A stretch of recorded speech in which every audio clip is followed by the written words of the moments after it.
No. This is my... Everybody wants to be needed on some level. I feel like women often feel like you're a man, and it's just like, okay, so does that mean we don't have emotions? You know, people see your family, they see Instagram pictures of you smiling and happy and stuff all the time. They don't think you got real issues.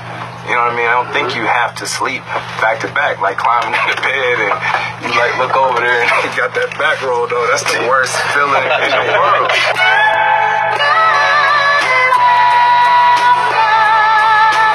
What I thought was when I met my dad was, oh, I'm free to love now. But it's like, okay, yeah, but how are you going to do it? You want to do it. I get it. And now how are you going to do it? You've never done this before. No one informs you how to do this. You don't even have the tools to do it. Oh, no, but I'm going to do it because I'm ready. And that's why I say, you mature faster than me. I wasn't ready. Like all these things are, again, this is my real life. You know, like I just ran into this place and we built this big, beautiful mansion of a relationship. You know what I mean? That wasn't totally built on the 100% truth. And then it started cracking, you know, and then things start happening that the public can see. You know what I'm saying? And then we had to go to a point and be like, okay, tear this down. And let's start from the beginning. And it's hard. Remember, we just talked about me. I'm from Marcy Projects and we shot at all kind of things. Nothing's harder than this. By far, I'm telling you. It's the hardest thing I've ever done. And most people, most humans, us, you know what I mean? We're not willing to put ourselves through that. Most people give up.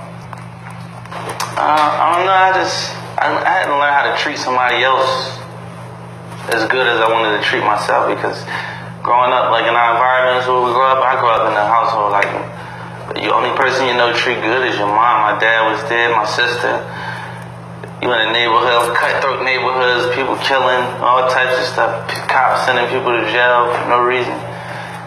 You do for yourself before you do for anybody. So, you know, as time went by, I had to learn how to like care for somebody as much as I care for myself. Kids that's, you know, that was raised the same way I was raised, with that hardness.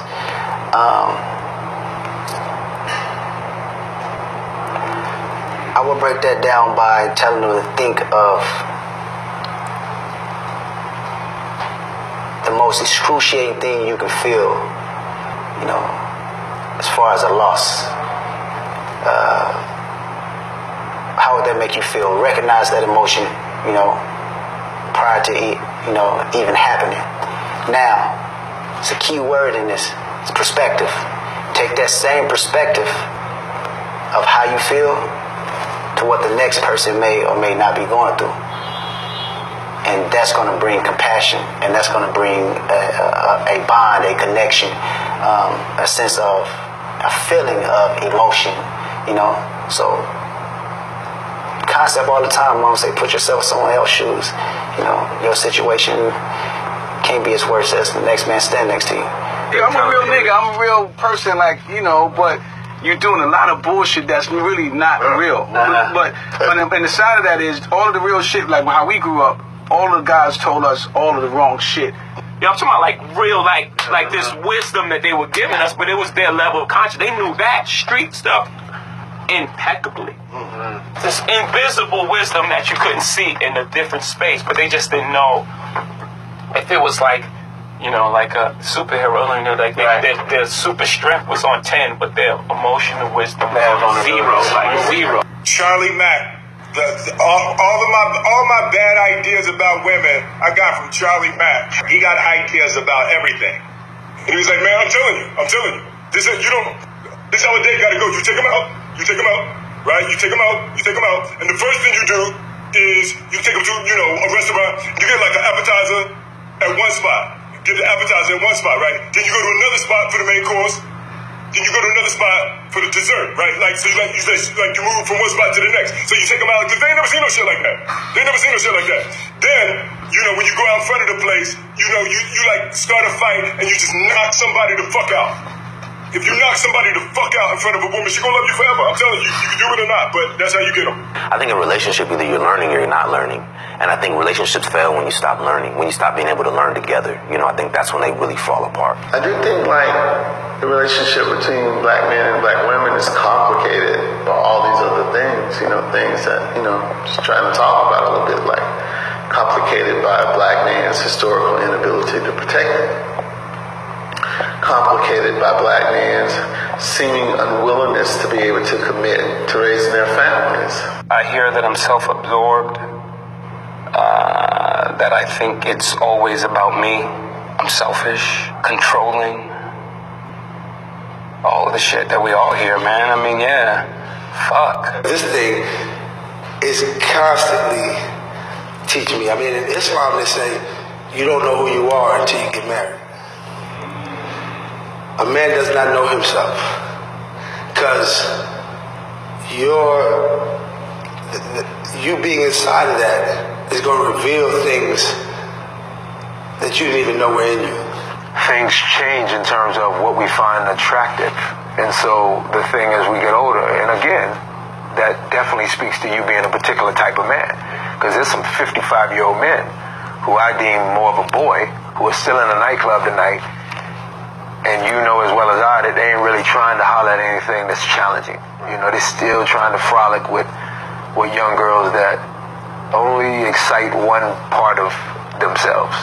And I think, you know, we learn the older we get, if again you're a particular type of man, that the most sexy thing about a woman is the one that actually leaves you thinking, that drives you to be more, and that you kind of have to look in the mirror every morning when you brush your teeth and you go, I ain't really on my A game, I ain't where I need to be. I mean, that's it. That's the hottest thing in the world. One of my biggest fears is end up being alone, you know, not having what my mom and dad have, because the times are so different, and my circumstances, you know, I don't want to work less, you know, so the more I work, the more, you know, seen or known you are. It's like the more you're sought after, and, you know, the less, you know, genuine people that you kind of run across. The idea of being 100% honest to me is terrifying, not just because of what I have to be honest about, but the scarier part is what I might have to hear. It's some shit you don't want to know. It's like, it's some shit you don't want to know about your partner. And when you hide stuff and you're not as honest and you don't communicate as much, you end up building this little demon inside, and then the demon just fucks everything up. I think in relationships you're bound to fuck up. I think it's not a relationship unless you fuck up. Seeing the pain that I've caused my wife, seeing the pain that I caused my children and my immediate family by my selfishness, by me wanting to be right, by me wanting what I want, you know, when it was just an unnecessary want and a primal urge and shit. I remember praying one day and I asked God to just show me all my dirt. And I sweated. He played like a highlight reel of stuff I never even thought of again. But by the time that happened, she was already gone, which a lot of times we don't know that, man. We don't know that women be broken up with you and left you, and which kind of makes me mad, too. Because I'm like, would you just leave me when I fucked up? So you're going to wait till I get it together, figure it out, and now you gone? You know, I was in a relationship for 13 years. 13 real years, like not 5 years, not 7 years, 13 years. And all of a sudden, motherfuckers are writing, like, think pieces that I somehow threw a 13-year relationship, like the most painful experience I've had in my life, like with a person I've loved with all of my heart, that I threw a person and my family in the trash because a girl I worked with was cute. I was on the boat, and I had the best time. And I was like, man, this is great. And then she had to leave, and I was like crushed. And I was like, man, I don't even feel like this. Like, what is happening to my body right now? And I was just like, don't go. And I was like, did I just say, you know, all this is new for me. Like, don't leave. It's ill that you can have a relationship where they put it back together, right? But for me, the illest part is the third verse. Because no matter what, if we talk about man-woman relationship, the really, really illest part of it is that if my children knew. Right. As somebody that has children, try to hide the arguments, that don't get too loud, stop yelling too much, they're gonna hear us. If my children will line, it's for anybody that got kids and arguing in the house while the kids is there, or let alone you fuck up. You gotta halfway explain to the kid why this whole separation is happening. And if my children know, I don't even know what I would do. Did you let your wife hear that early? Yeah. And was it like a special, like a moment, like, did you like preface it, or did you just like, listen, like, I'm gonna play something for you? No, yeah, I just played it. We've been in that space where we got to a place where we like, yeah, in order for this to work, we gotta really this can't be fake. Not 1 ounce. I'm not saying it wasn't uncomfortable, because obviously it was, but because we've been doing it for so long, it was less uncomfortable, you know.